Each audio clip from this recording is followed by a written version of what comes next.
There are many different ways to convert images to black and white in Photoshop. Some are better than others, and some provide more control than others.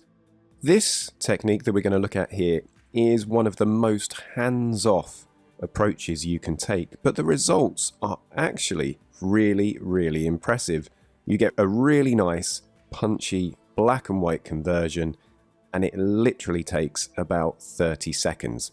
So the first thing we need to do is just hit D on the keyboard, so we'll change these palette colors here to the defaults of black and white.